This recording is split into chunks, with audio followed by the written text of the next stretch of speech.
সম্মানিত দিনী ভাই ও বোনেরা, আসসালামু আলাইকুম রহমতুল্লাহি বারাকাতুহু। আশা রাখি আল্লাহর রহমতে সবাই ভালো আছেন, সুস্থ আছেন। আলহামদুলিল্লাহ, আমিও ভালো আছি। স্বাগত জানাচ্ছি নতুন একটি ভিডিওতে। কিছু গুরুত্বপূর্ণ বিষয় নিয়ে কথা বলবো।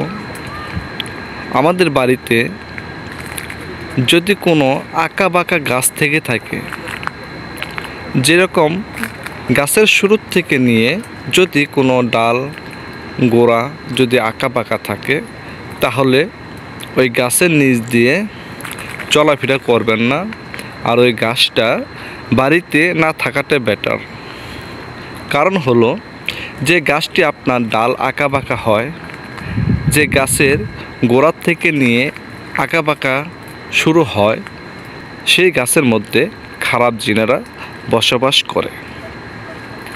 এরকম যদি আঁকা বাঁকা গাছ আপনার চোখের সামনে পড়ে, বাড়িতে থাক কিংবা রাস্তার সাথে থাক, আপনারা ওই গাছের আশেপাশে যাবেন না।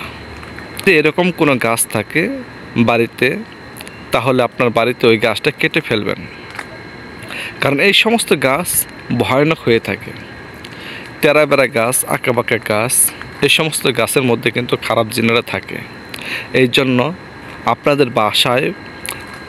আপনাদের বাড়িতে যদি কোনো আঁকা বাঁকা গাছ থেকে থাকে, ডালের কোনো সাইজ নাই, গোড়ার থেকে নিয়ে শেষ পর্যন্ত যদি আঁকা বাঁকা থেকে থাকে, তাহলে ওই গাছটা আপনারা কেটে ফেলবেন।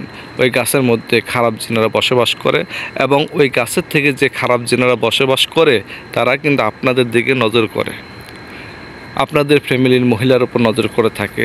যারা মহিলা থাকে, জিন যারা পরি থাকে, তারা কিন্তু পুরুষের উপর নজর করে। এই জন্য ওই আঁকা বাঁকা গাছ আপনাদের বাড়িতে রাখার দরকার নাই।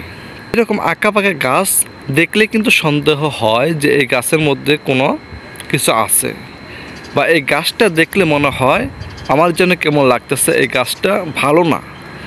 একটা কীরকম, এই গাছের নিচ দিয়ে গেলে আমার শরীরটা ভার হয়ে যায়, এই গাছের দিকে তাকালে যেন আমার মনটা কেমন লাগে, এরকম মনে হয়।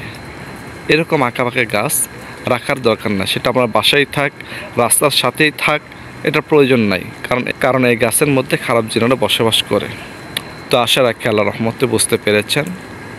তো সবাই ভালো থাকেন, সুস্থ থাকেন। দেখা হবে কোনো এক নতুন ভিডিওতে। আসসালামু আলাইকুম রহমতুল্লাহি ওয়া বারাকাতুহু।